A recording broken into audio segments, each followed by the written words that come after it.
Muy buenas tardes a todos los participantes de este webinario, Protección Social Reactiva frente a Emergencias en América Latina y el Caribe, las experiencias de Ecuador y Guatemala.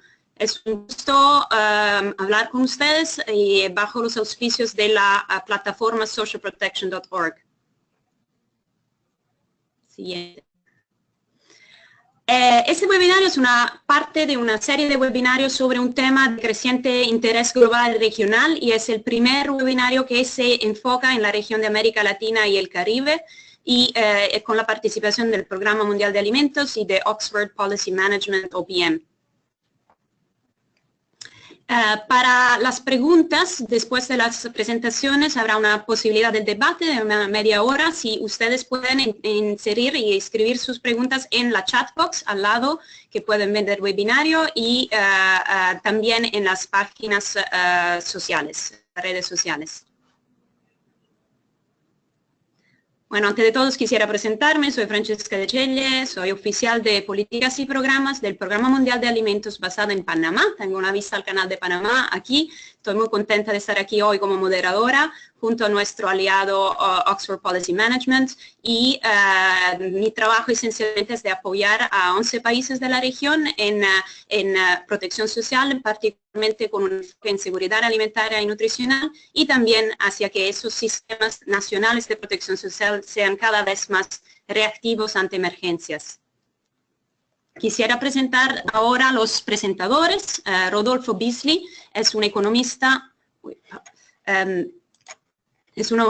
con 10 años de experiencia en el diseño e implementación de políticas públicas, con especial foco en políticas sociales. Se desempeña como consultor senior de Oxford Policy Management y trabajó también por el Banco Mundial y ha asesorado los gobiernos de diversos países en América Latina y el Caribe. Bienvenido, Rodolfo, que es también el coordinador de este estudio y proyecto regional del PMA con OPM. Ana Solorzano es consultora en el equipo de OPM de Cambio Climático y Reducción de Desastre y Resiliencia. Tiene muchos años, 10 años de experiencias en temas de pobreza, vulnerabilidad social al cambio climático y protección social. Y se especializa principalmente en el vínculo entre la protección social, la resiliencia al cambio climático y la respuesta a emergencias. Y estamos muy contentos de esa expertise también y para la segunda presentación del estudio de caso de Guatemala. Bueno, antes de empezar y dar la palabra a los presentadores, unas palabras sin slide, solo para decir que este esfuerzo de este webinar, este tema de los dos estudios de casos de Ecuador y de Guatemala, se enmarca en un esfuerzo más amplio de sistematizar y generar evidencia en un tema que es sumamente importante globalmente y regionalmente, sobre todo desde que se lanzaron los Objetivos de Desarrollo Sostenible de la Agenda 2030, así como de la Cumbre Humanitaria Mundial, donde el compromiso de todas las partes era de apoyar a sistemas nacionales cuando posible y también de asegurar que los sistemas nacionales pudieran vincularse más a la respuesta humanitaria. Entonces, en un contexto como América Latina y el Caribe, donde hay sistemas de protección social muy avanzados, muy institucionalizados, es sumamente relevante y también una oportunidad única mirar a cómo y si esos sistemas se utilizan ya o se pueden utilizar más a futuro para responder a emergencias. Además que en la región hubo unos 70 millones de personas afectadas por desastres de 2003 hasta el 2015 más o menos, entonces hay una frecuencia y una severidad de los desastres creciente que necesita también pensar a formas innovadoras de responder a estas necesidades, no tanto por el lado de las agencias humanitarias, sino especialmente de los gobiernos y las instituciones nacionales y subnacionales que lideran estos esfuerzos. Y de ambos lados las capacidades nacionales de preparación y respuesta a emergencias son muy fuertes, así como las de protección social. Entonces, el papel del PMA en la región es quizás un poco diferente de lo que algunos conocen del PMA normalmente. Por supuesto, apoyamos mucho a los países en la preparación y respuesta ante emergencias, pero también acompañamos programas sociales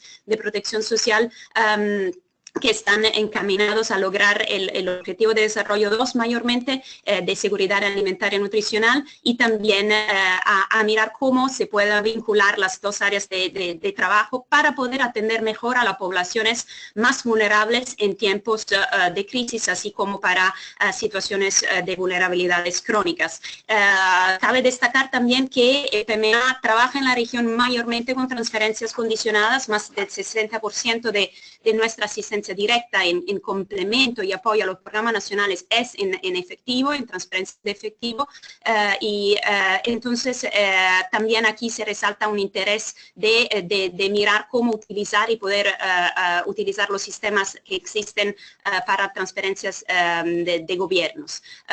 Entonces en 2016 notó que había una brecha de alguna forma en la sistematización de evidencia en este tema. El PMA juntó esfuerzos con Oxford Policy Management como parte también dentro de un esfuerzo más grande que OPM trabaja en este proyecto globalmente, y decidimos de hacer un estudio regional sobre este tema, mirando a un marco teórico, una revisión de la literatura, que es un producto que ya está disponible en línea, y luego 3 estudios de caso en Ecuador, Guatemala y Haití. Y los estudios de caso de Ecuador y Guatemala son los que vamos a presentar hoy. El estudio es apoyado por varios donantes, sobre todo el DFID, y nos ayuda en realidad a generar evidencia y también a informar la práctica en los países donde el PMA, como otros aliados, apoyan los gobiernos a mejorar sus sistemas de protección. El enfoque, la pregunta de la investigación es qué factores permiten que los sistemas de protección social sean más reactivos frente a emergencias. Entonces, sin añadir más a este punto, quisiera pasar la palabra a Rodolfo para la presentación del estudio de caso de Ecuador, luego a Ana para la presentación del estudio de caso de Guatemala, y por fin tomamos las preguntas todos juntos al final y voy a moderar ese debate. Gracias por estar con nosotros, y Rodolfo.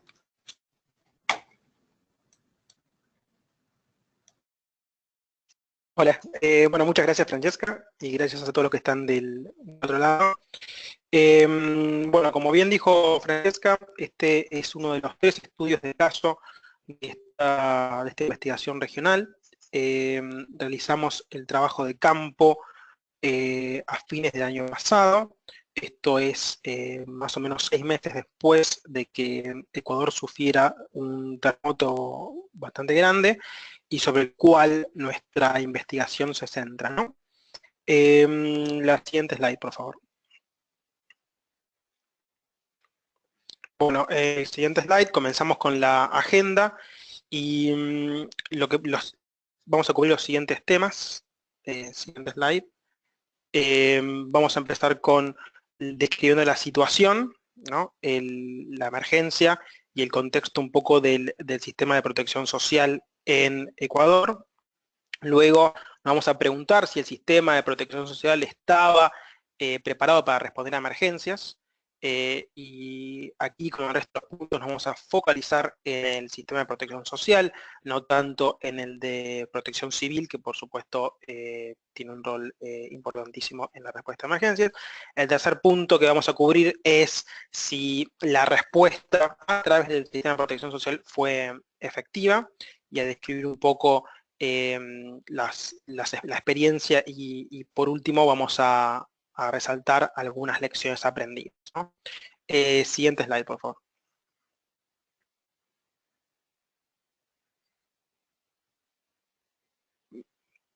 Siguiente slide. Ok. La situación. Ok, siguiente slide. Y en cuanto a la situación, podemos empezar a describir el sistema de protección social del siguiente modo, ¿no? La Constitución del año 2008 establece una perspectiva de derechos para los sistemas sociales, con un acceso universal e inclusión como los principales estandartes y los principios centrales del sistema, ¿no? Entonces, hay una marcada intención de dar un acceso universal a los sistemas sociales, y de proveer un apoyo a la población a través del ciclo de vida, ¿sí? Y en respuesta a esta Constitución de 2008, el sistema de protección social se expandió sustancialmente desde 2008, ¿no? Hubo primero una fase expansiva donde los programas crecieron no solo en cobertura, sino también se volvieron más fuertes, y crecieron en cobertura los programas de asistencia social. Unos programas más grandes y más conocidos es el Bono de Desarrollo Humano, que es un programa de transferencias condicionadas, pero también creció muchos otros programas como las pensiones a la vejez, a discapacidad, y también incluso la seguridad social creció significativamente, aunque todavía cubre a una porción menor de las personas al mercado de trabajo. Luego, a partir de 2013, un poco también conducido por la situación económica, el crecimiento se detuvo, ¿sí? No es que se redujo, pero sí se estancó un poco. Y bueno, y queda por ver qué va a suceder en los próximos años, ¿no? Pero de todos modos uno puede ver que detrás de esta aspiración de un sistema universal ha crecido mucho la cobertura del sistema de protección social, en particular de la asistencia social. Otro punto a resaltar también es que dentro del sistema de protección social existe lo que se llama el registro social, que es una parte central del sistema de protección social, que es un censo de la población pobre y vulnerable, que se utiliza para focalizar e identificar y priorizar a los beneficiarios de distintos programas sociales. Y esto es importante porque voy a presentar algunas ideas sobre esto más adelante. Ok, en cuanto a la emergencia, fue un terremoto muy fuerte, en el cual murieron más de 600 personas, 50.000 viviendas estuvieron severamente dañadas, y finalmente 40.000 familias transferencias monetarias por parte del gobierno con el apoyo de sus aliados, ¿no? Siguiente slide, por favor. Bueno, la pregunta siguiente es si estaba el sistema de protección social preparado para responder a emergencias. Siguiente slide, por favor. Y bueno, la primera respuesta es realizar una serie de actividades de prevención y preparación. El gobierno realizó una gran cantidad de actividades de preparación con apoyo de algunos aliados, pero estas actividades de preparación estaban focalizadas hacia choques de un tamaño mucho más reducido, ¿sí? Hay choques que afectan regularmente a Ecuador, como por ejemplo las erupciones volcánicas o inundaciones, que se han manifestado con una escala mucho más pequeña que lo que fue el terremoto. Entonces las actividades preparatorias tenían en miras choques de ese tipo y de esta magnitud, ¿no? Y que por supuesto un desastre de esta magnitud no había sido anticipado, ¿no?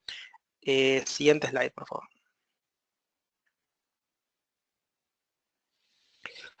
En el marco teórico que utilizamos en esta investigación para analizar los sistemas de protección social y su rol en la respuesta a emergencias, nos focalizamos en tres procesos muy importantes. Uno es el de focalización, el otro es el de entrega de los beneficios, y por último la coordinación.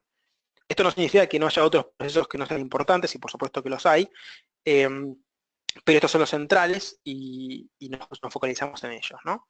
Entonces, una pregunta es si el sistema de focalización de protección social estaba preparado para responder a emergencias, ¿no? Y un primer hallazgo de nuestras investigaciones es que no hubo un diseño previo al terremoto de un programa de focalización, es decir, un programa que se activara frente a una emergencia para identificar a personas y familias afectadas por un desastre, ¿no? Ese mecanismo no existía. Entonces no había habido tanta preparación en ese sentido. Por otro lado, el registro social que mencionaba antes, este censo de la población pobre y vulnerable, como la mayoría de los registros sociales en la región, no fue diseñado para identificar a familias afectadas por desastres naturales, ¿no? El registro social captura información socioeconómica y demográfica con el objetivo de priorizar la asignación de asistencia social y es más tendiente a medir condiciones de pobreza y vulnerabilidad crónica que exposición a desastres naturales y la posibilidad de lidiar con ellos, ¿no? Siguiente slide, por favor. Ok, el segundo proceso, como decía antes, es la entrega de los beneficios, ¿no? En este caso nos estamos focalizando en entrega de beneficios en dinero, como fue la respuesta.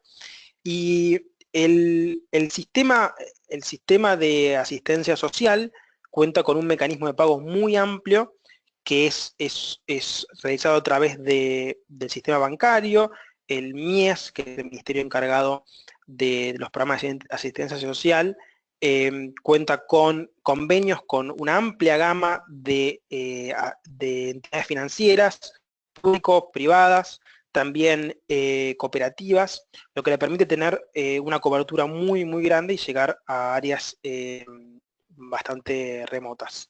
Este sistema, por supuesto, es utilizado en la entrega de los beneficios sociales, y entonces ya estaba listo y estaba siendo utilizado antes del terremoto. Siguiente slide, por favor. Ok, ahora pasamos al tercer proceso, coordinación. El punto a mencionar es que no existe en ese momento un plan nacional de respuesta a emergencias, el cual pudiera coordinar los esfuerzos de distintas entidades, agencias, gubernamentales, no gubernamentales, de distintos niveles. Ese plan de respuesta, ese plan nacional de respuesta está siendo elaborado en estos momentos, pero en ese momento no existía, ¿no? Y por otro lado, la Secretaría Nacional de Gestión de Riesgos, quien debiera o pareciera que tiene el mandato de coordinar los distintos esfuerzos, tenía una capacidad bastante limitada o limitada en comparación a la magnitud del choque. Entonces sus esfuerzos en términos de coordinación y sus recursos para coordinación no estaban preparados para un choque de esta magnitud. Y por último, en términos de coordinación, existe en Ecuador, en la legislación, lo que se denomina como un principio de descentralización subsidiada, en el cual las autoridades locales, descentralizadas, las autoridades locales, son las responsables por liderar la respuesta a emergencias. Y cuando la respuesta excede la capacidad de autoridades locales, eso se eleva a la siguiente autoridad. Por eso es descentralización subsidiada. Y ese es el principio de coordinación que ya estaba listo y estaba siendo practicado antes del terremoto. Siguiente slide, por favor.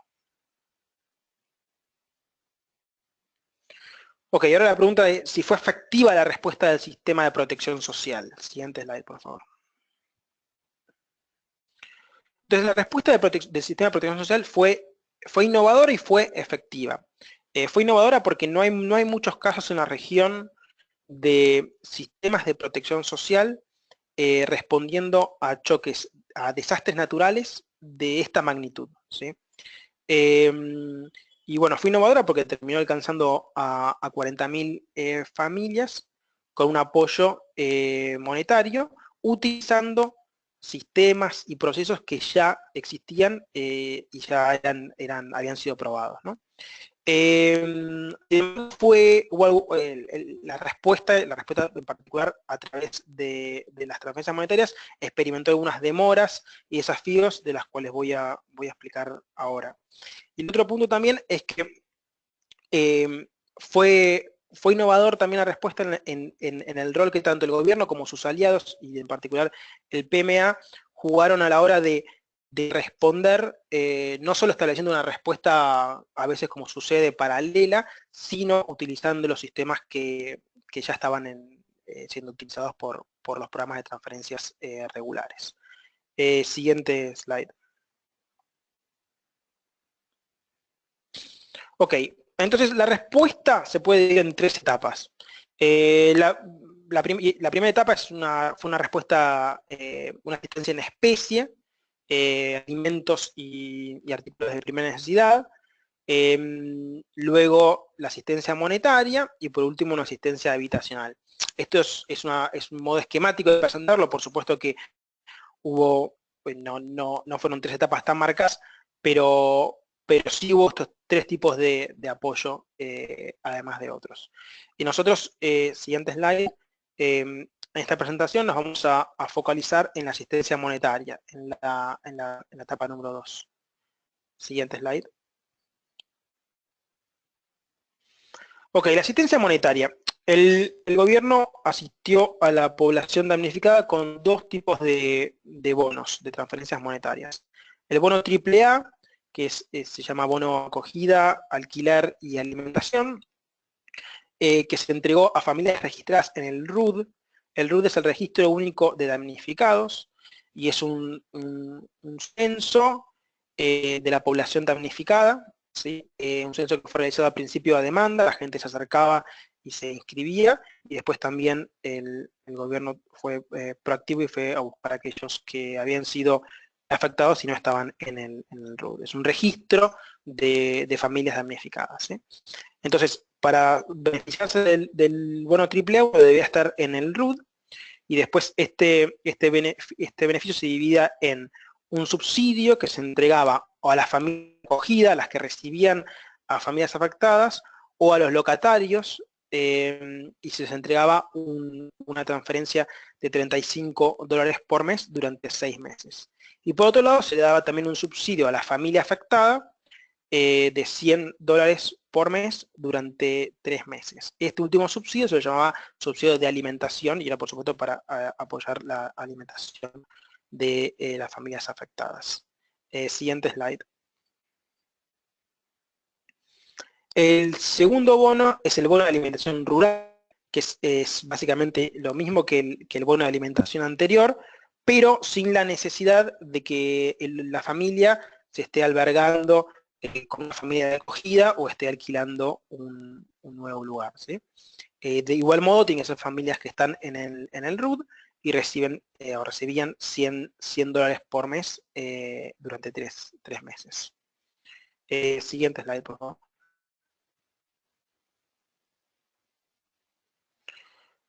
Bueno, como decía antes, aunque efectiva e innovadora, en la respuesta sufrió algunos desafíos y bueno, voy a explicar un poco estos diferentes desafíos. Como dije al principio de la presentación, ningún mecanismo de focalización había sido diseñado con anterioridad, ¿sí? El mecanismo, el RUD, el Registro Único de Damnificados y el proceso para recolectar datos y para elegir a los hogares beneficiarios fue diseñado con posterioridad al choque, ¿no? Bueno, por supuesto que esto crea ciertos retrasos.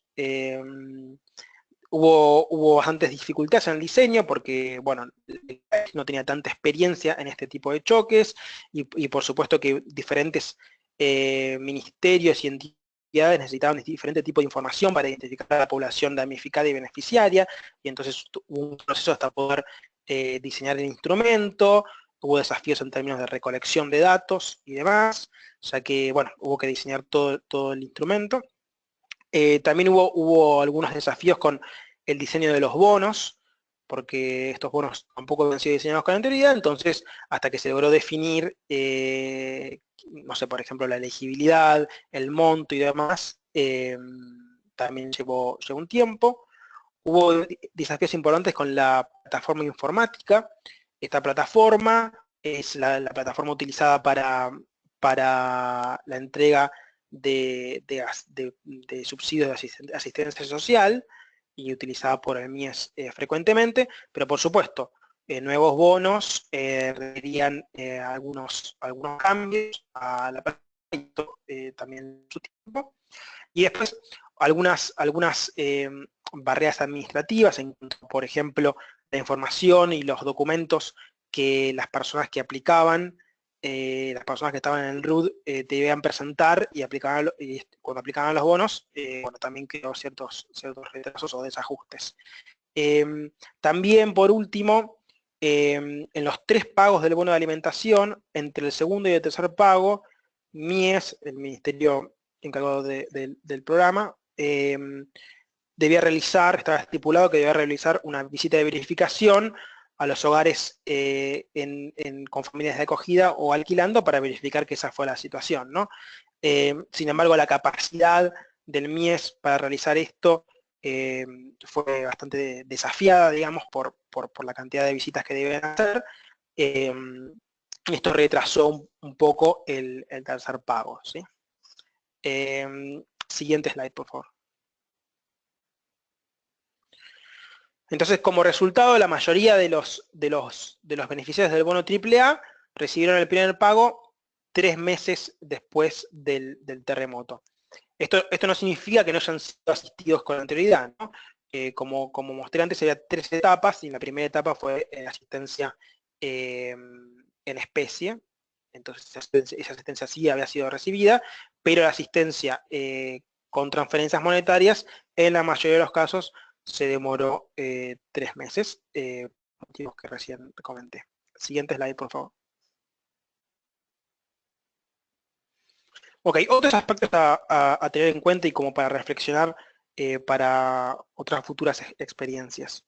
En términos de focalización, bueno, dado que no había ningún instrumento ya diseñado con anterioridad para identificar a aquellos afectados por el terremoto y que debían recibir asistencia social, una pregunta es ¿por qué no utilizar el registro social? El registro social, si bien no está diseñado para eso, de todos modos es un censo de la población pobre y vulnerable, entonces podría haber sido utilizado. Y uno encuentra que hoy en día, cuando compra el registro único de damnificados, el RUT con registro social, encuentra que el 66% de las familias que están en el RUT ya estaban en el registro social, ¿sí? Entonces, el gobierno puede haber llegado al 66% de los afectados sin esperar 3 meses a que termine el RUT, ¿no? Y esto es, por supuesto, una decisión difícil de tomar, y además también hay que tener en cuenta las cuestiones presupuestarias, ¿no? Tomar una decisión de este tipo sin tener un registro único de damnificados implica muchos errores de inclusión y puede implicar, puede ser una alternativa que no sea posible de cubrir con los fondos existentes, ¿no? Pero queda para esta o para otras oportunidades reflexionar si este tipo de instrumentos, que por más que no están diseñados para este objetivo, podrían potencialmente ser utilizados ante la ausencia de alternativas rápidas, ¿no? Otra reflexión es que solo el 15% de las personas, de las familias en el RUD, sean beneficiarias del Bono de Desarrollo Humano, que es el programa de transferencia más grande, ¿sí? Entonces, otra alternativa que uno debe haber pensado es expander, es entregar más beneficios a aquellos que ya estaban en el Bono de Desarrollo Humano, dar un suplemento a aquellos que ya estaban en el Bono de Desarrollo Humano. Sin embargo, este número muestra que eso hubiese sido muy ineficiente, ya que hubiese alcanzado solamente a 15% de los que estaban en el RUT, de los que terminaron estando identificados como damnificados. Entonces, fue una buena decisión no haber decidido simplemente aumentar los beneficios de aquellos en el programa Bono de Desarrollo Humano. El otro punto en cuanto a la entrega es que este es probablemente el aspecto más sólido e importante y de más éxito de la respuesta. El sistema de pagos ya era de por sí muy sólido y probó ser a su vez flexible en el sentido de que nuevas personas, muchísimos nuevos beneficiarios pudieron acceder a los beneficios. Dado que contaba con muchas instituciones financieras, fue sencillo expandirse, y las personas simplemente tuvieran que ir al banco más cercano a cobrar el beneficio. Entonces, esto que en otros aquí y en el mundo encuentran muy difícil, que es cómo entregar los beneficios en una respuesta a un choque de esta magnitud. En este caso fue bastante exitosa. En términos de coordinación, Antes hablé del principio de descentralización subsidiada, la respuesta terminó siendo centralizada, y esto es debido a la magnitud del choque. Existieron los comités, unas mesas interinstitucionales, ¿no? que fomentaron la coordinación, no solo dentro del gobierno, sino también con actores por fuera del gobierno, y que, bueno, por supuesto que se vieron muy desafiadas con la magnitud del choque, pero al menos estaban presentes, y algunas fueron más efectivas que otras, pero existía este mecanismo de coordinación. Y por último, la coordinación horizontal, digamos, entre ministerios, por ejemplo, también se vio desafiada al principio de la respuesta. En un comienzo, cada gobierno empezó a responder de su modo, con sus sistemas y con su mandato, y llevó un tiempo mejorar la coordinación de modo de no duplicar esfuerzos, ¿no? Siguiente slide.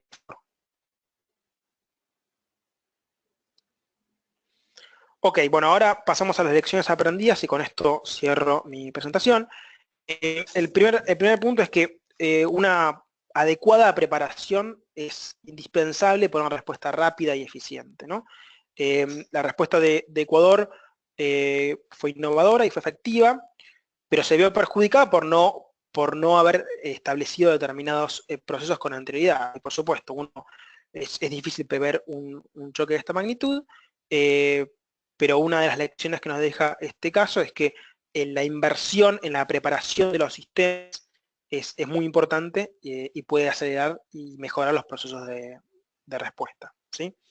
Por otro lado, además de preparar los sistemas de protección social, también deben ser flexibles, ¿no? Como por ejemplo en el caso del sistema de pagos de respuesta. Tienen que ser sistemas que permitan expandirse y contraerse según las necesidades, ¿no? Otro punto importante es que la respuesta a emergencias requiere estrategias diferentes de las que guían a los programas de protección social, ¿sí? Los programas de protección social tienen, sobre todo los de asistencia social, que son los que jugaron un rol muy significativo en esta respuesta, son programas con objetivos de reducción de pobreza crónica, de apoyo al ciclo de vida, y por lo tanto los principios y los mecanismos que guían a estos programas están concebidos desde ese punto de vista, ¿no? En cambio, la respuesta a emergencias requiere otros principios y otras ideas, ¿no? Y hay asuntos como, por ejemplo, la rapidez de la respuesta, que es muy importante y quizás no es tan prioritaria en programas regulares, ¿no? Entonces, este nuevo enfoque de emergencia debe ser también traído hacia los programas de protección social, si es que se los quiere hacer estar más adaptados para la respuesta, ser más reactivos. Siguiente slide, por favor. Ok, punto número 4. Como se vio en esta experiencia, la utilización y adaptación de sistemas existentes, sistemas de protección social existentes, puede mejorar la respuesta tanto del gobierno como de sus aliados, ¿sí? Y vamos a hablar de la utilización de un programa por completo o tan solo de un mecanismo, como por ejemplo puede ser el mecanismo de pago, o puede ser en su caso un mecanismo de focalización, ¿sí?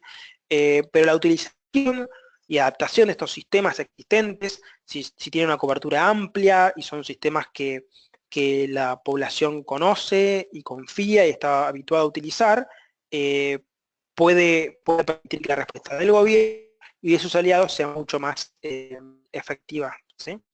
Y el último punto es que para los organismos de asistencia humanitaria, como por ejemplo el PMA, responder utilizando sistemas de gobierno les permite dos objetivos. Por un lado, mejorar la respuesta, llegar a más gente de modo más costo efectivo, y por el otro le permite colaborar con los gobiernos en fortalecer los sistemas existentes y hacerlos más reactivos, ¿sí?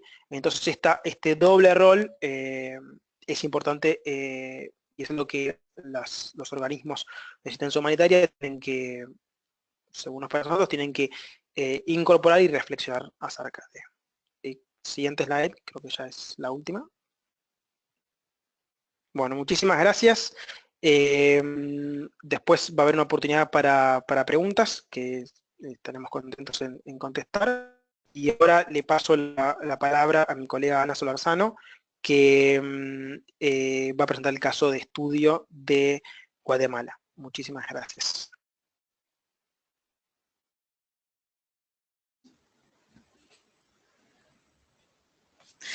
Bueno, pues muchísimas gracias, Rodolfo, Francesca, y también a todos ustedes que están ahora asistiendo a este webinario. Como ya explicó tanto Rodolfo como Francesca, yo estuve encargada de realizar el caso de estudio en donde nos enfoca, es bastante contrastante al caso de estudio de Ecuador, entonces creo que es interesante el contraste después de lo que acaban de presenciar experiencia de Ecuador.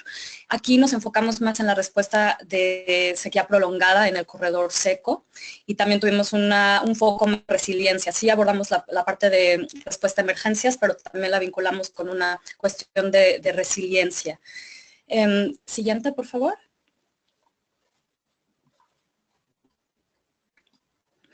Bueno, primero voy a explicar el contexto, tanto un poquito de lo que es la sequía en el corredor seco en Guatemala y también porque el enfoque que tuvimos en este caso de estudio. En segundo lugar, así como Rodolfo expuso en su presentación el análisis de qué tan preparado estaba el sistema de protección social para responder a la sequía. En tercer lugar, presentaré qué tan efectiva fue la respuesta del sistema de protección social en el corredor seco. Finalmente, también veremos la parte de resiliencia, como lo había mencionado, y bueno, también reflexionaremos sobre algunas de las lecciones aprendidas en este caso de estudio. Siguiente, por favor.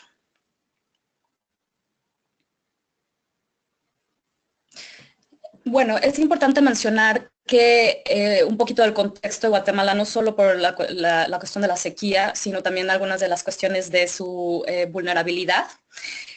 Número uno, Guatemala tiene la tasa de desnutrición crónica más alta de toda Latinoamérica. Me parece que es cuarto lugar a nivel mundial.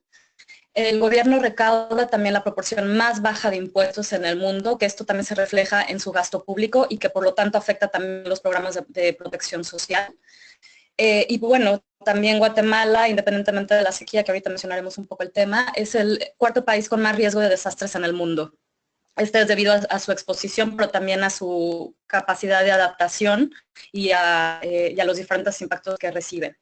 Y bueno, desde el 2014, como probablemente muchos de ustedes saben, la región del corredor seco experimentó un fenómeno del Niño de categoría muy fuerte. Entonces, si de sí esta zona ya es bastante vulnerable a la sequía, la cuestión del fenómeno del Niño vino a incrementar con mayores impactos la situación de la sequía. Entonces, desde la sequía el Niño digamos que llevamos 3 años consecutivos con el Niño y por lo tanto una sequía prolongada, no es que tengamos diferentes sequías, sino es la misma que va como incrementándose, va haciéndose como una acumulación de vulnerabilidad. Por ello es considerada la peor sequía desde 1950, desde la década de los 50. Y bueno, hasta ahora ha afectado a más de 2 millones de guatemaltecos, sin tomar en cuenta además los impactos de los también pequeños productores y productores de subsistencia de toda la región de Centroamérica. Siguiente, por favor. Este contexto, el caso de estudio es como muy interesante porque, como mencioné, no es analizar la respuesta a un choque rápido y inmediato como un terremoto o un huracán, sino es evaluar una respuesta a un choque lento y prolongado que se está dando ya desde hace 3 años. y que además, bueno, existe la posibilidad de que esto siga continuando para que pueda suceder este año. Entonces, aquí podemos también tener un análisis, un foco de resiliencia, en donde vamos a tratar de entender hasta qué punto se han estado también abordando las causas estructurales de la sequía, no solamente la respuesta a la emergencia, pero el cómo prevenir o de qué manera se pudieran estar reduciendo, mitigar el riesgo a la sequía, dado que esta situación ya casi que es crónica en la región. Por otro lado, como mencioné, el corredor seco no solamente afecta a los países, a Guatemala, sino a varios países de Centroamérica. Entonces, esperamos que algunas de las recomendaciones y de las experiencias que tuvimos en este caso de estudio puedan ser también aplicadas a los otros países de Latinoamérica, de Centroamérica, perdón, que están en el corredor seco. Siguiente lámina.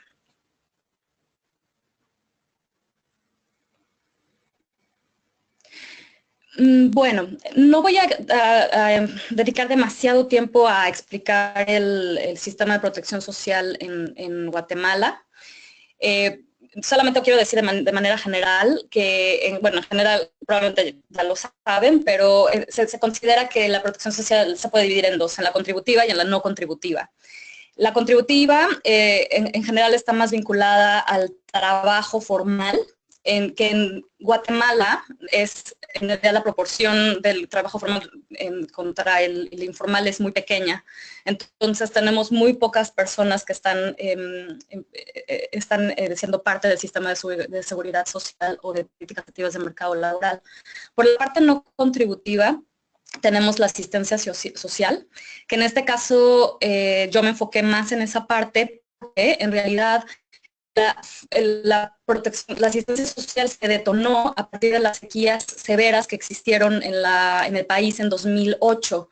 Antes de esto no había realmente pues una tentativa de generar programas de asistencia social tan sistemáticos. A partir de las sequías, que no solamente afectaron el corredor seco, fueron otras zonas, pero entonces ahí es en donde hay un precedente de este tipo de programas que todavía hasta la fecha hay un poco de trabajo en este tema. Pero bueno, lo que quería decir es que la protección social en Guatemala no está reducida solamente a los programas de asistencia social, existen otros tipos de programas que se mencionan en el caso de estudio, que están muy cordialmente invitados a leer cuando lo tenemos en línea. Pero aquí nos vamos a enfocar en los programas del Ministerio de Desarrollo Social, que prácticamente son tres los principales. Es el bono seguro, que es una transferencias condicionadas al ingreso a salud y a educación, como los que hay en la región de Latinoamérica, que son pioneros y además muy divulgados. Tenemos el programa de tarjeta, que también es una transferencia monetaria, pero para alimentos, es como un voucher que se da a través de una tarjeta para comprar alimentos. Antes era llamado Bolsa Segura, ahora le están con el tema de cambio a la tarjeta y ahora se le conoce como programa tarjeta. Este trabaja más en el departamento de Guatemala, es más urbano, digamos.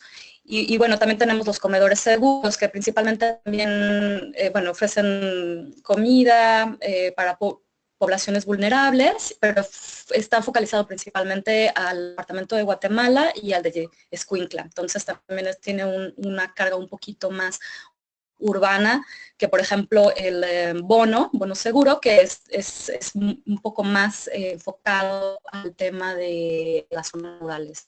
Por otro lado, también tenemos los programas del MAGA, que es el Ministerio de Agricultura, y de la Secretaría de Seguridad Alimentaria y Nutricional, que ahí tenemos los alimentos por acciones y la asistencia alimentaria, que son bolsas también de alimentos.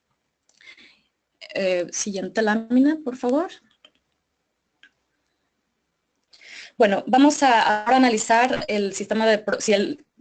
¿Qué tan preparado estaba el sistema de protección social para responder a la sequía? En este punto, voy a también, como mi colega Rodolfo lo hizo, nos vamos a enfocar a la focalización, a la entrega y a la coordinación del sistema de protección social en el país. Siguiente, por favor.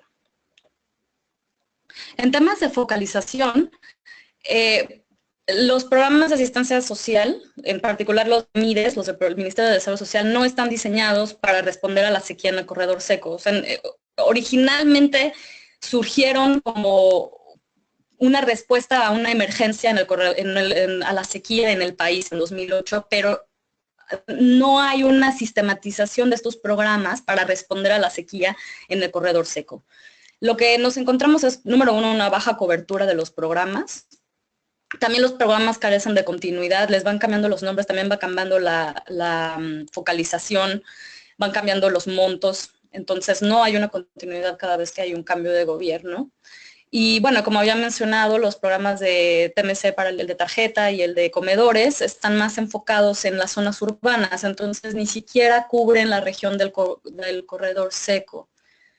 El bono seguro, que es este programa de transferencias condicionadas al ingreso, sí cubre ha cubierto, no quiere decir que hoy en día esté cubriendo todos los municipios del corredor seco, pero ha cubierto al menos alguna vez todos los municipios de manera acumulada del corredor seco.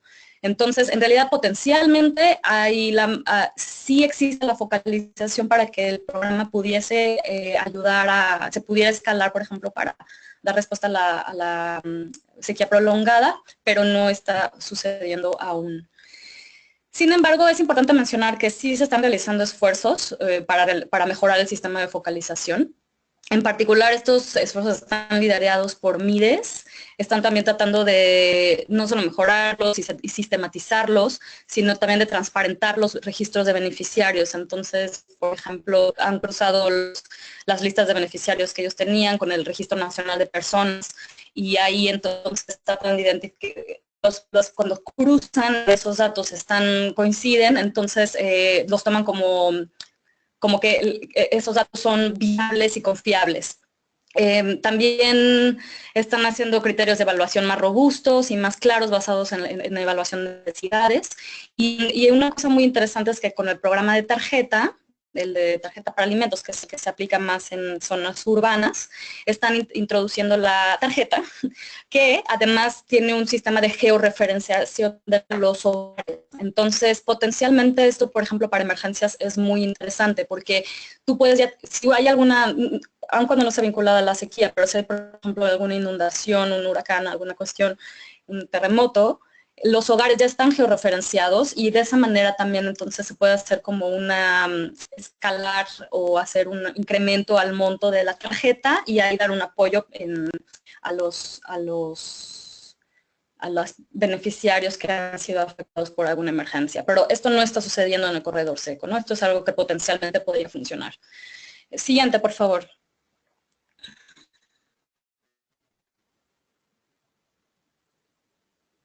Bueno, en términos de la entrega, existe poca planeación para adaptar los sistemas de pago existentes, sobre todo en la zona del corredor seco, que son zonas basadas y son zonas rurales. Existen realmente desafíos muy grandes para llevar apoyo a aquellos que no son beneficiarios de la política social. Además, por ejemplo, el programa de Bono Seguro, que es el que sí está actuando en esta área, la entrega es manual. Entonces, en un momento de emergencia, en realidad, no es eficiente utilizar ese sistema de entrega. No es rápido y no necesariamente es también costo efectivo, ¿no? En este sentido, de nuevo, el ejemplo del programa tarjeta es interesante porque ahí sí ya son pagos electrónicos, y hay un precedente muy interesante que eventualmente podría ayudar a los otros programas de MIDES a estos pagos electrónicos y que también se pudiesen, o sea, esto ayudaría no solo a la entrega de los programas regulares, sino también en caso de emergencias. Es importante mencionar que hay problemas en la regularidad y la frecuencia de los pagos. Hay retrasos en el presupuesto, MIDES no tiene mucha claridad de cuándo va a caerle el presupuesto. Entonces, de nuevo, desde un enfoque, por ejemplo, de resiliencia, el no tener claridad de cuándo va a llegar un apoyo, cuándo una familia debe de esperar el apoyo, no saben cuándo va a llegar ni cuántas veces, eso genera esa incertidumbre. Potencialmente es algo que hay que trabajar también de nuevo, no solo para la cuestión de emergencias y resiliencia, sino para los programas en su operación regular. La siguiente, por favor. Ok, entramos al tema de coordinación. El CESAN es la institución que está a cargo de coordinar la respuesta alimentaria en el Correco. Y NAGA es la que está de la implementación, que es el Ministerio de Agricultura. Aquí hubo una solicitud de asistencia al PMA en zonas no cubiertas por el gobierno, porque realmente el gobierno no se veía la capacidad de dar respuesta a la afectación de la sequía en el corredor seco. Pero bueno, es importante mencionar antes de esto que la Coordinadora Nacional para la Reducción de Desastres, que es la entidad encargada de implementar las políticas y acciones para mejorar la capacidad de coordinación institucional. Sin embargo, la CONRED se enfoca en los choques de inicio rápido, como huracanes, terremotos, otros choques no necesariamente de desastres vinculados a los desastres naturales, pero no se enfoca en los de inicio lento como la sequía. Esto es algo que ya está siendo revisado actualmente por la ley, en la nueva ley que están ahora discutiendo en el Congreso, entonces es probable que esto ya cambie y ahora la CONRED también va a tener un rol activo en la respuesta, en la coordinación, en la respuesta de la sequía en el corredor seco, pero por el momento está todo en CESAN. CONRED tiene lo menciono también porque CONRED tiene un fondo de contingencia, y ahí hay un dinero, hay una... Bueno, está la idea, formalmente existe este fondo para que los programas de los diferentes sectores del gobierno utilicen el fondo para responder a cualquier tipo de catástrofe. Por ejemplo, MIDES, el programa de bono seguro, que es transferencias y condiciones al ingreso en zonas rurales, tiene el componente de bono calamidad, que en realidad es una manera de que el bono se incremente y le dé apoyo a los beneficiarios que han sido afectados por alguna calamidad. Sin embargo, como esto casi no se ha utilizado para nada en el corredor seco, en otras emergencias se ha utilizado, me parece que 1 o 2 veces, porque en realidad el fondo de contingencia no tiene fondos actualmente. Entonces, MIDES tendría que utilizar sus propios recursos, su propio presupuesto, que ya es muy limitado para su actividad regular, para poder responder a la sequía a través de sus programas. Pero de nuevo, es interesante porque institucionalmente sí están ahí los instrumentos, es solamente cosa de apoyar lo que ya está hecho. Y bueno, también dar un poquito más de claridad sobre las directrices de la participación de MIDES dentro de la CONRED. Bueno, en general en las entrevistas que tuvimos en este caso de estudio, tanto la cooperación internacional, el gobierno habló de que hay una muy buena cooperación en el momento de una emergencia, esto no fue un tema. También como es una sequía, o sea, como es un choque lento, hay un poco más de espacio para responder. La siguiente lámina, por favor. Bueno, ahora evaluaremos si fue efectiva la respuesta del sistema de protección social en el corredor seco. La siguiente, por favor. Aquí fue, como había mencionado en la lámina anterior, el apoyo de la cooperación internacional muy crucial para la respuesta en la emergencia. El gobierno pudo atender a algunos municipios, pero no tuvo que pedir ayuda al PMA, no solamente al PMA, también intervinieron otras agencias y a dar apoyos. En general fueron en forma de efectivo por activos o de alimentos por activos, pero sí que hubo un rol muy importante de la cooperación internacional. Aquí fue que en el caso del PMA, sí utilizaron los sistemas de protección social para dar respuesta a la sequía del corredor seco. Aquí nosotros tenemos un marco teórico y tenemos una tipología, no voy a detener con eso. De nuevo los invito a leer la revisión de la literatura, en donde explicamos nuestro marco teórico, pero en esta tipología que nosotros identificamos de maneras en que la respuesta humanitaria o la protección civil se junta con el sistema de protección social, identifiqué 2 casos muy concretos, que es el de respaldo, es que en donde la respuesta de emergencias del PMA a través de su programa lo voy a leer en inglés, disculpen, es el Regional Protracted Relief and Recovery Operation, el PRRO. Este programa utiliza el marco administrativo del Ministerio de Agricultura, de Desarrollo Social y también del CESAN para prestar asistencia, y esto no solo a nivel estatal, sino también a nivel local. También, con el Plan Operación Oportunidad, en 2014 hubo un alineamiento paralelo, que quiere decir, en nuestra tipología, que la respuesta de emergencias del TMA es paralela al sistema de protección social, y el gobierno eventualmente toma el control y reproduce algunos aspectos del apoyo. Entonces, por ejemplo, aquí se tomó como muy buena práctica el Plan Operación Oportunidad, que de nuevo el detalle está en el reporte, y algunos de los, el MAGA tiene sus propios programas de alimento por acciones. Y también eso, dado que esto se empezó a aplicar desde el, siguiente lámina, desde que esto se empezó a aplicar desde el 2014, y bueno, siguiente lámina, por favor. Y bueno, nada más para ilustrar un poco el cambio, cómo fue el apoyo, es que el Ministerio de Agricultura fue responsable de la supervisión técnica de activos a través de su Sistema Nacional de Extensión Rural. Luego, estos fueron la gestión de recursos naturales. El MIDES, por ejemplo, hacia la entrega de las transferencias en efectivo y de los alimentos, y también daba un cierto entrenamiento, sobre todo de nutrición.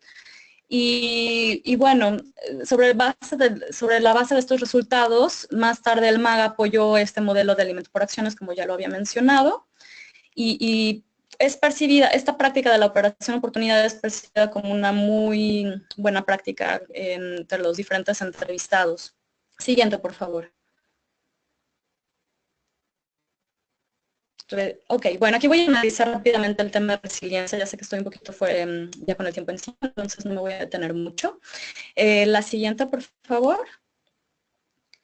Aquí lo importante con el tema de resiliencia es, como dije, no es nada más la respuesta a emergencia, sino también el tema tanto de prevención y mitigación del riesgo, y también el impacto de más de largo plazo, ¿no? Que no es nada más estar yendo a brindar ayuda humanitaria cada año, sino qué estamos haciendo para realmente reducir la necesidad de ayuda humanitaria constante, y también qué estamos haciendo para reducir los riesgos crónicos.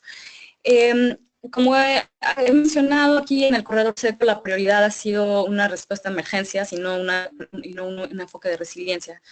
Es importante mencionar que la sequía en el corredor seco no solamente se debe a factores biológicos, sino también a factores humanos. Eso quiere decir que diferentes cuestiones como el ordenamiento territorial, por ejemplo, o la administración del agua, que eso es humano, eso no es biológico, no es el fenómeno del Niño, eso juega un papel crucial en incrementar también la vulnerabilidad a la sequía.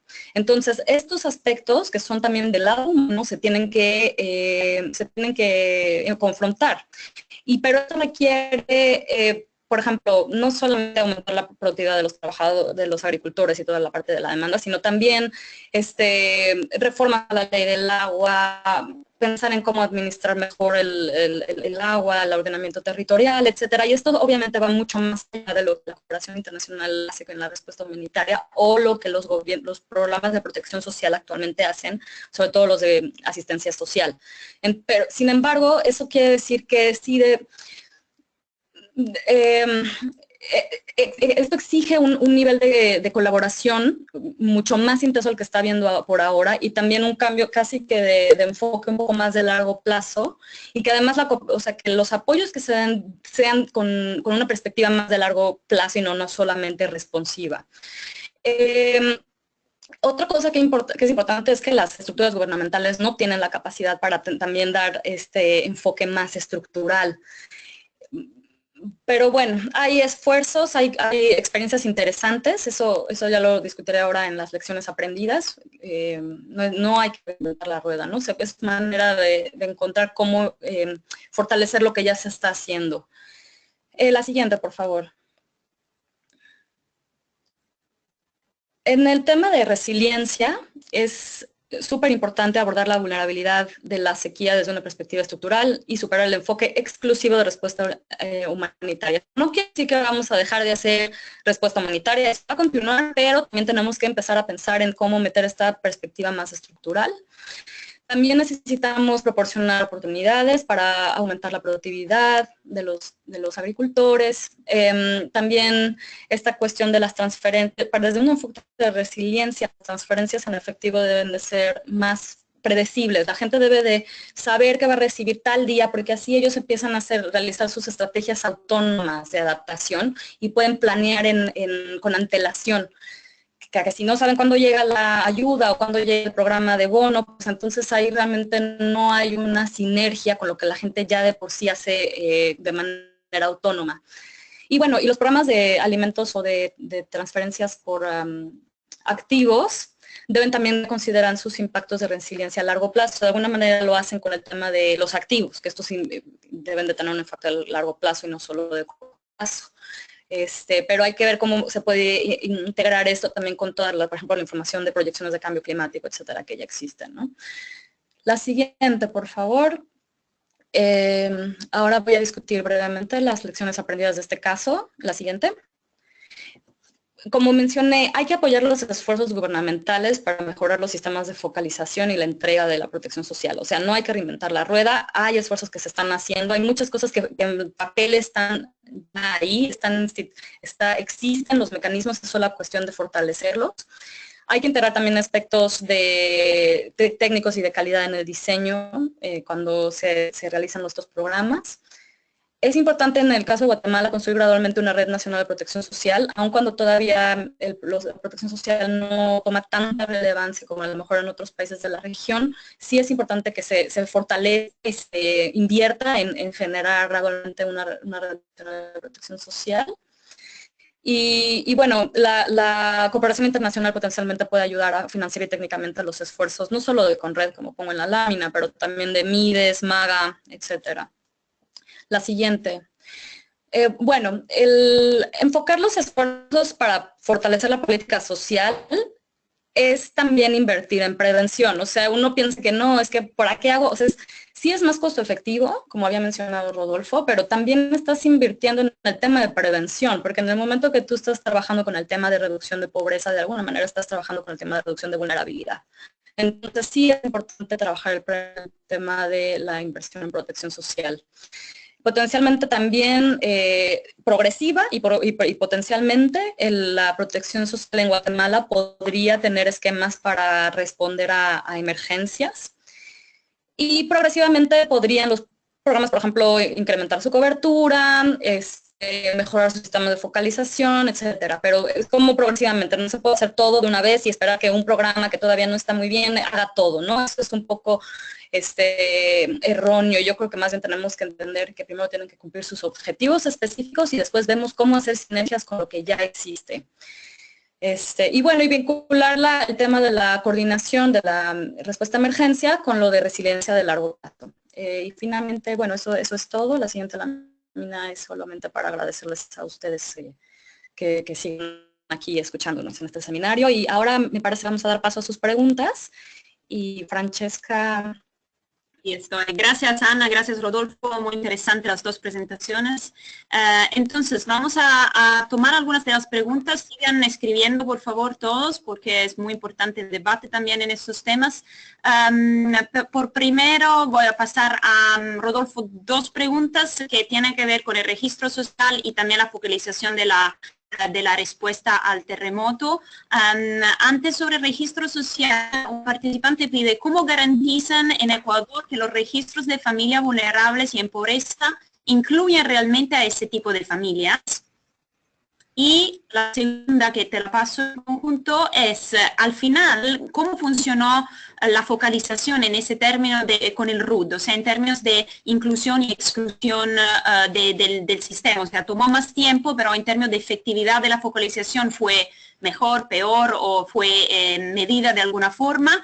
Por cierto, es muy interesante, dice ese participante como comentario, saber de del 66% que estaba en el registro social, aunque al otro lado muy baja el porcentaje el bono de desarrollo humano, entonces de descartar casi en ese caso la opción de expansión vertical que a veces se aboga. Entonces casi un comentario en este caso, solo un comentario.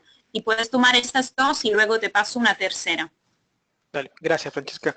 Bueno, coincido con ese último comentario, ese número esa cifra de 15% es muy interesante justamente para darnos cuenta que en este caso esa expansión vertical, dar más beneficios a los mismos beneficiarios no hubiese sido efectiva, ¿no? ¿Cómo funcionó la focalización? Bueno, no ha habido un estudio, digamos, de focalización que pueda dar números respecto de errores de inclusión y exclusión, así que eso no lo tenemos a disposición. Por lo general, a través de conversaciones con diferentes informantes clave, en el gobierno, fuera del gobierno y con personas afectadas, la sensación es que se demoró la colección, pero precisamente porque se intentó cubrir a la mayoría, ¿no? Entonces la sensación es que los errores de inclusión de exclusión no serían tan elevados, ¿no? Y de hecho el gobierno que fueron como 3 distintos procesos de barrido, uno primero a demanda, después un proceso en el cual algunos puestos en lugares clave y después fueron a buscar a hogares que habían sido afectados en zonas rurales y que no se habían acercado, ¿no? Entonces nada, quedará para el gobierno y los aliados evaluar exactamente esto y ver si se pueden medir los errores de inclusión y exclusión. La sensación es que no han habido tantos errores de exclusión.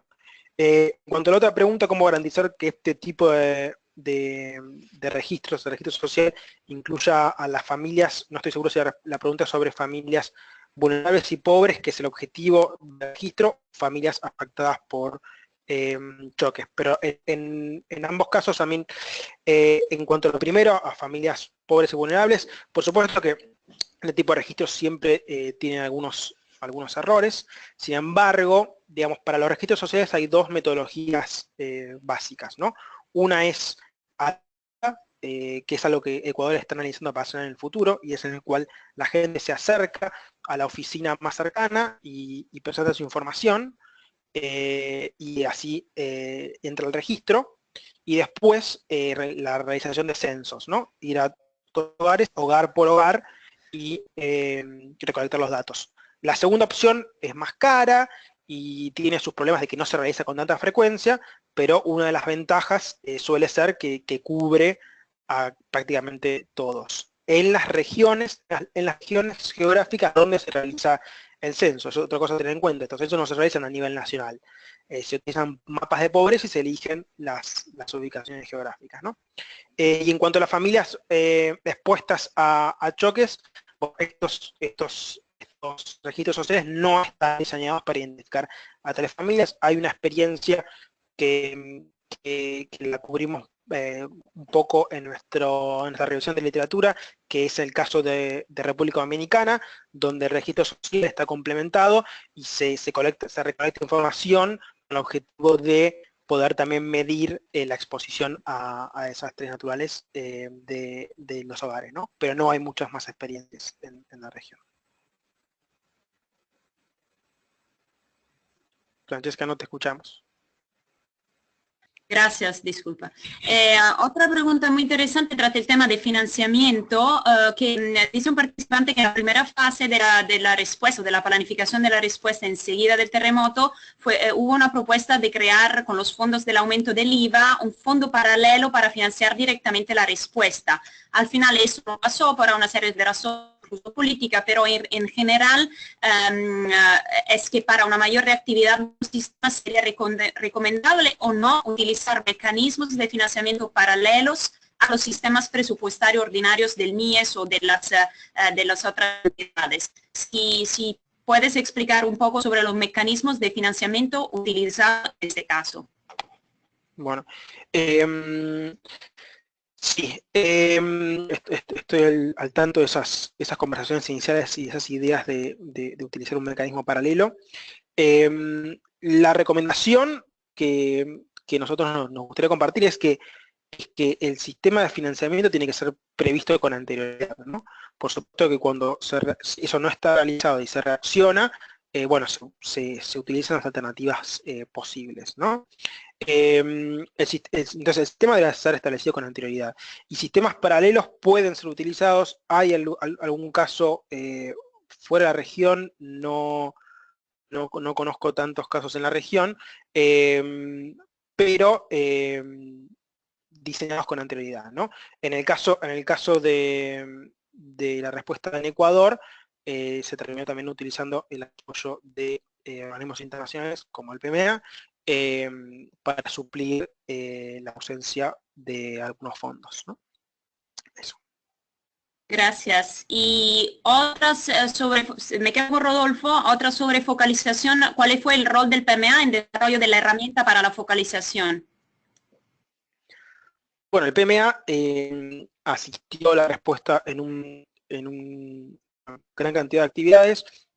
Una de ellas fue el diseño del RUD.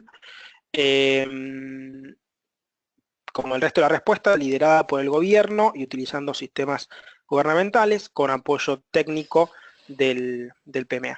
¿Sí? La última al momento y luego paso a Ana y vamos a ver si hay otras. Gracias por las presentaciones. En las experiencias presentadas, además de los bonos o transferencias de emergencia, ¿hubo algunas medidas complementarias para flexibilizar, por ejemplo, las corresponsabilidades en los programas de transferencia monetaria condicionadas o para las poblaciones afectadas que ya eran beneficiarios de programas de reducción de pobreza? Bueno, esa es una pregunta buenísima. En el caso de Ecuador en particular, los bonos estos fueron creados para la respuesta, entonces no tenían condicionalidades, ¿no? Hay experiencias de otros casos en los cuales las condicionalidades son relajadas temporariamente para que entonces más beneficiarios puedan ser asistidos. Este es un tema que nosotros cubrimos en nuestra revisión de literatura y en un reporte que vamos a estar publicando recientemente.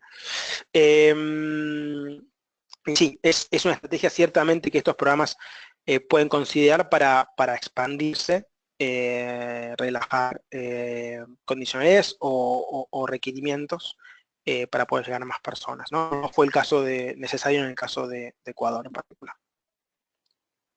Gracias, Rodolfo. Ana, una pregunta para ti. En el caso de Guatemala, ¿hubo participación de la CONRED en alguna parte del proceso o fue manejado solo por instituciones de protección social, desarrollo social? Sí, no, CONRED no participó, fue más bien el CESAN. El CESAN, que es la Secretaría de Alimentación y Nutrición. Ella es la encargada de coordinar la respuesta en el corredor seco. Y CONRED no tiene un mandato para responder hoy en día a las sequías o a choques que son considerados más lentos o de menor impacto. Y espero que esto está cambiando en la ley. No tengo claridad cómo están las discusiones en el tema, pero la idea es que si se incluya, y ahí va a ser interesante ver cómo se coordinaría con CESAN y también el tema del fondo de contingencia que potencialmente lo puede utilizar MAGA y MIDES. Gracias. Y ¿cuáles serían indicadores adecuados que permitan medir el fomento de la resiliencia a diferentes niveles? Bueno, eso es todo un tema.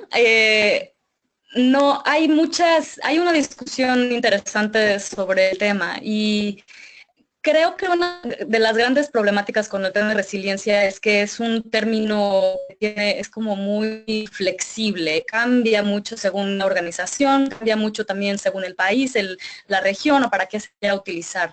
Entonces, se han generado metodologías para medir resiliencia.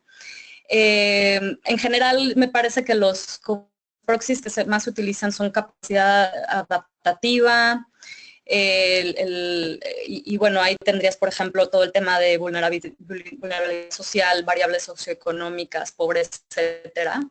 Pero también pues, el tema de exposición, o sea, porque aunque tú tengas la capacidad adaptativa, pues si tú estás en el corredor seco vas a estar expuesto a la sequía. Eso es inevitable. Puedes aumentar tu capacidad adaptativa, pero no tu exposición. Y también está el tema de la sensibilidad, que es diferente, es como un impacto es absorbido y cómo eso afecta a un sistema. Entonces, digamos que están dos comunidades o dos hogares y estas dos familias están expuestas a la sequía, pero la manera en que van a absorber aquel impacto va a ser de diferente forma debido a su sensibilidad. Entonces, también hay una serie de indicadores que se han desarrollado, pero no hay un consenso sobre cómo medir mejor el tema de la resiliencia. Gracias, sí, un tema muy delicado y Sí. amplio.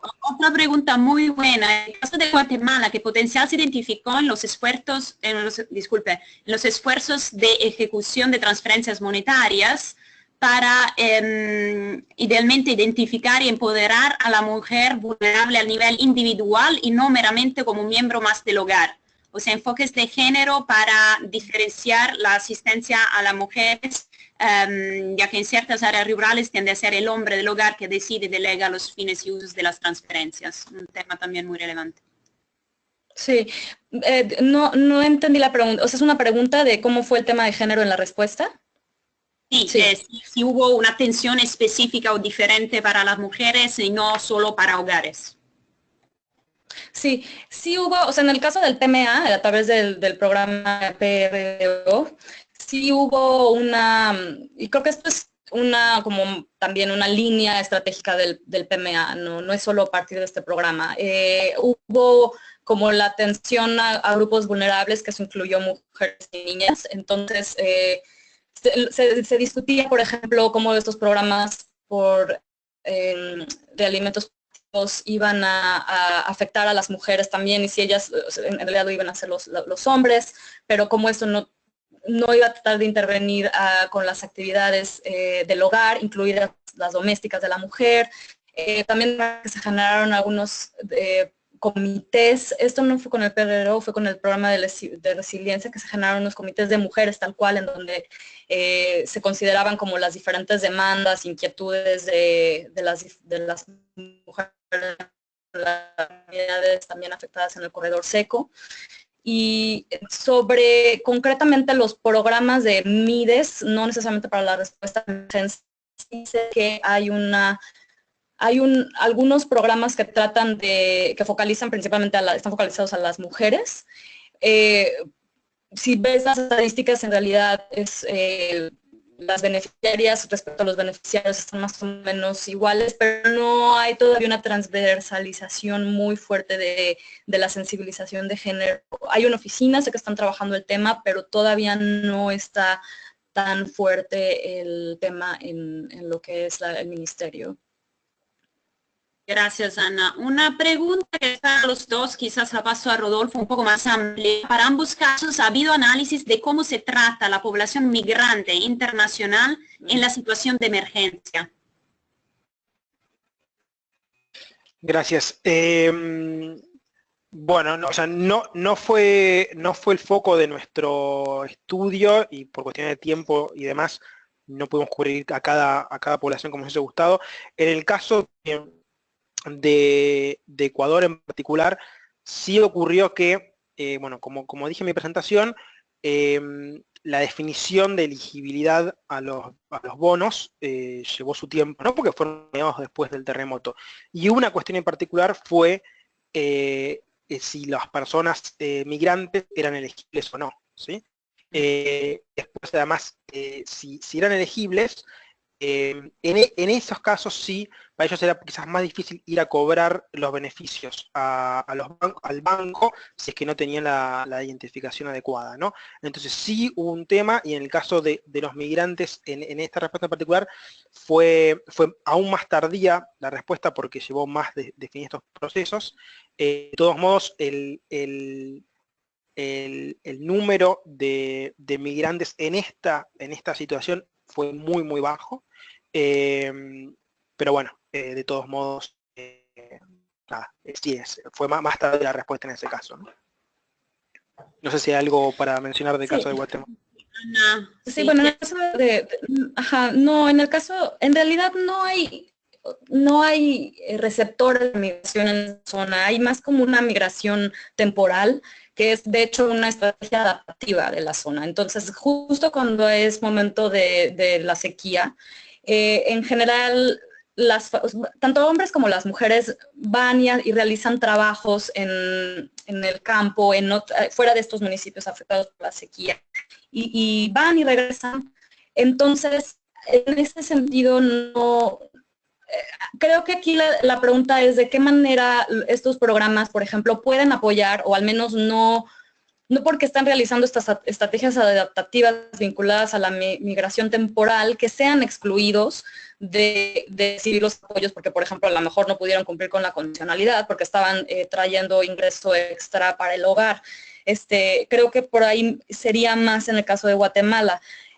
Quiero mencionar también parte de lo que encontramos en nuestra revisión de la literatura, es que en programas como Prospera Oportunidades en México, ahora tienen un tema que los jornaleros agrícolas, que tienen pues esta cualidad de migrantes temporales, pueden registrarse como jornaleros agrícolas, y entonces están exentos de, por ejemplo, cumplir con las condicionalidades, porque saben que no van a estar en la comunidad por una cierta temporada. Entonces, como dice, para apoyar la migración como una estrategia adaptativa, sería interesante. También en el programa de Bolsa Familia, yo sé que fueron integrados algunos de los refugiados, digo, no es el tema explícitamente de la migración, pero sí algunos de los refugiados de Siria han sido integrados en el programa de Bolsa Familia. Pero de nuevo, invito a nuestros participantes a que revisen el documento en donde explica esto con un poquito más de detalle. Gracias, Ana. Les invito a todos los participantes, si tienes algunas últimas preguntas, a escribir sin problemas. Tenemos unos 5 minutos más. Quizás por una pregunta que no salió tanto y que, bueno, por el PMA también es muy importante, cómo hacer que dentro de esa primera fase de la respuesta, donde todo es muy caótico, como sabemos muy bien, se logren a través de la respuesta de protección social a integrar elementos de calidad de programas de educación nutricional, de otros elementos o actividades complementarias que contribuyen o que también hacen que la transferencia se utilice de alguna manera o que puedan apoyar en temas de género o otras actividades complementarias de estudio de campo vieron. Quizás okay, ¿Quieres empezar? Gracias, Francesca. Sí, en el caso de Ecuador en particular, algunas estrategias fueron establecidas para brindar, sobre todo en términos de información a la población damnificada y beneficiaria de los bonos. Por ejemplo, la entrega de los bonos fue acompañada con material, folletos y demás, en los cuales se daban consejos nutricionales sobre qué alimentos eran más nutritivos, cómo conservarlos, algunos consejos también respecto de cómo cocinarlos.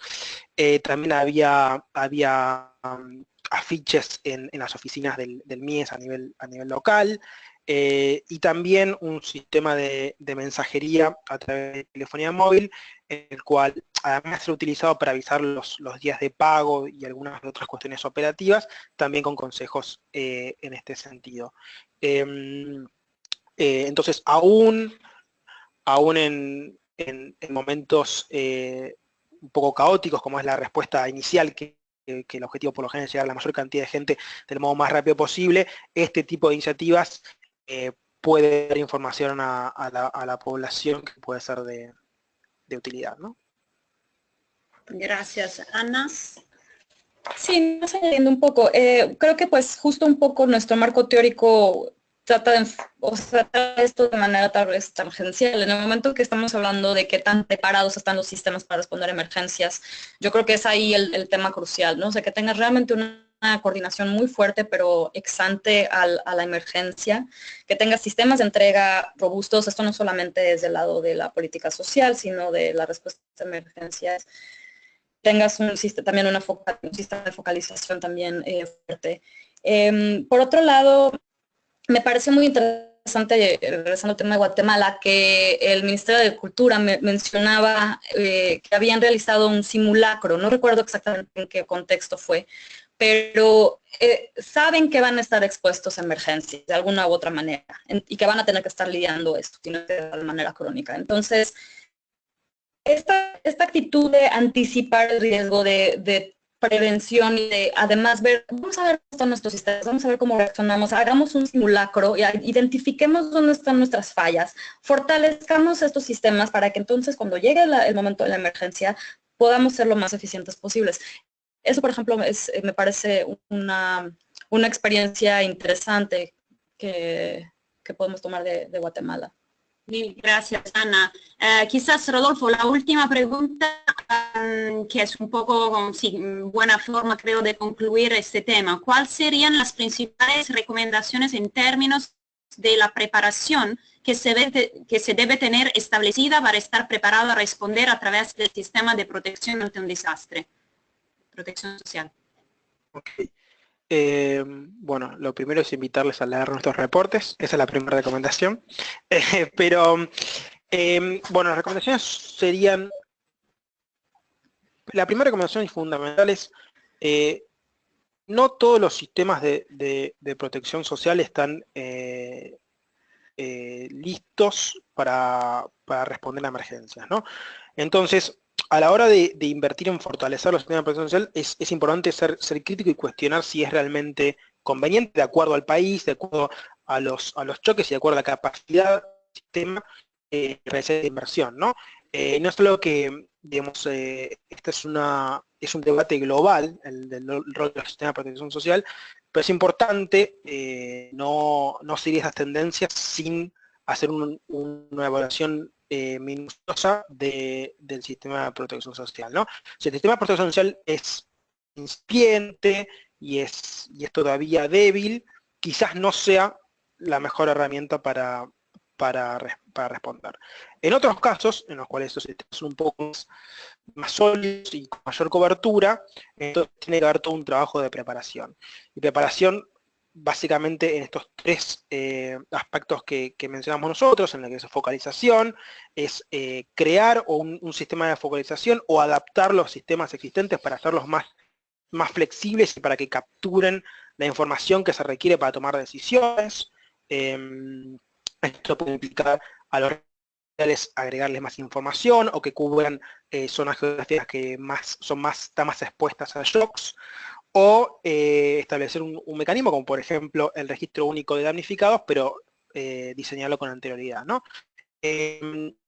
Focalización, entrega también, ¿no? Revisar los sistemas de entrega y ver si son flexibles, como por ejemplo terminó siendo en el caso de Ecuador, y si no, probar tecnologías nuevas o mecanismos nuevos que permitan expandir de modo adecuado, y fundamental la coordinación y el financiamiento de estrategias, ¿no? Cuando la coordinación se inicia ex post, es por supuesto mucho más difícil, ¿no? Entonces es más efectiva si se realiza con anterioridad. Estas serían mis ideas. No sé si Ana, si quieres compartir algo más. Sí, yo nada más añadiría el tema, por ejemplo, de sistemas de alerta temprana, que creo que no es algo que hemos mencionado ahora en las presentaciones, pero esto es potencialmente, de nuevo, no es una receta mágica, ni mucho menos, pero sí podría ser, dependiendo de ciertos contextos, también puede ser una acción interesante para lograr esto, ¿no? Vincular los sistemas de alerta temprana, y esto es, por ejemplo, sobre todo con el tema de sequía, eso es muy relevante. Puedes identificar antes de que una sequía se vuelva sea una emergencia humanitaria, tú puedes intervenir. Los actores humanitarios pueden intervenir para evitar que se vuelva una catástrofe humanitaria. Y ahí, por ejemplo, los programas regulares de protección social pueden también tener un rol que sí es respuesta a emergencias, pero es como una respuesta temprana Es lo único que quería añadir. Gracias a los dos, muy buenos los puntos que vamos a seguir tratando mucho, creo, con los estudios. Hay un comentario de algún participante que dice, muy bueno, gracias, pero quiero resaltar que todos los informes de OPM están en inglés, limitando su alcance en la región. Afortunadamente, ya desde el principio lo pensamos en esto, el informe de este estudio regional está en inglés, francés y español, está ya en línea en el sitio web de OPM, y a medida de que todos los informes de los casos van siendo finalizados también en los dos idiomas, o francés y inglés, en el caso de Haití, o español y inglés. Así que síganos ya, y creo gracias a todos, agradecemos el interés en el tema, y seguimos comentando. También algunas preguntas que no se contestaron se van a contestar por escrito. Ustedes van a recibir la grabación del evento y el webinario, y los organizadores de socialprotection.org normalmente agilizan que podamos también contestar algunas respuestas por escrito si acaso no la tomamos todas. Y pues gracias a Ana Solorzano y Rodolfo Beasley para este estudio, y muy interesante las presentaciones. Gracias a todos. Gracias. Gracias a todos. Chao. Un gusto.